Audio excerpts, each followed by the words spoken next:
السلام علیکم۔ ایک محبت بھرا پیغام ہے۔ میں جن ہستیوں کو سنتا ہوں یوٹیوب پہ ان کے آج نام مینشن کر رہا ہوں جو موٹیویشنل اسپیکر ہیں۔ جناب سر فہرست ہیں جناب سید قاسم علی شاہ صاحب دامت برکاتہم العالیہ۔ اللہ پاک ان کو لمبی زندگی، صحت والی زندگی عطا فرمائے۔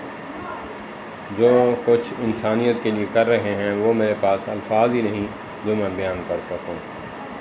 اور دوسرے ہیں جناب شیخ محمد عاطف صاحب، اللہ پاک ان کو لمبی زندگی نوازے اور دین و دنیا کی آخرت کی بھلائی نصیب فرمائے۔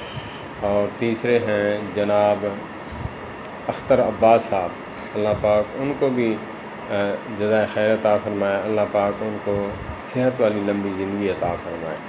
کافی ہیں، میں جو ہے ابھی تینوں کا ذکر کر رہا ہوں۔ میرا اگر پیغام ان تک پہنچ جائے، یہ میری دعائے کلمات جو ہیں ان تک پہنچا دیے جائیں، میں اس کا مشکور رہوں گا۔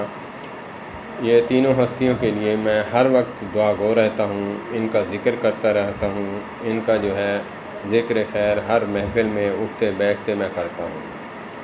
اور جو سنہری اقوال جو ہیں یہ اپنے تجربے سے اشفاق احمد صاحب رحمۃ اللہ علیہ اور واصف علی واصف رحمۃ اللہ علیہ کے پیش کرتے ہیں تو وہ بھی میں بتاتا رہتا ہوں۔ وہ بھی ہستیاں کمال تھیں۔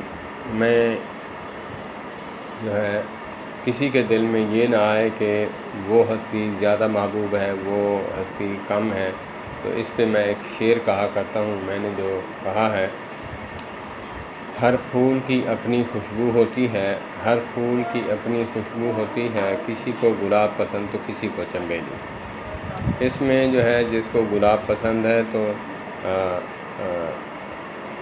اس کی اپنی مرضی ہے، جس کو چنبیلی پسند ہے تو وہ گلاب والے کو برا نہیں کہہ سکتا، جو گلاب پسند ہے تو گلاب والا چنبیلی والے کو برا نہیں کہہ سکتا، کیونکہ دونوں پھول ہیں۔ دونوں کا کام جو ہے محبت بکھیرنا اور خوشبو بکھیرنا ہے۔ جس کے ساتھ آپ اٹیچ ہو جائیں انہی کی طرح جو ہے پھول بکھیرنے والے بن جائیں گے۔ والسلام علیکم ورحمۃ اللہ وبرکاتہ۔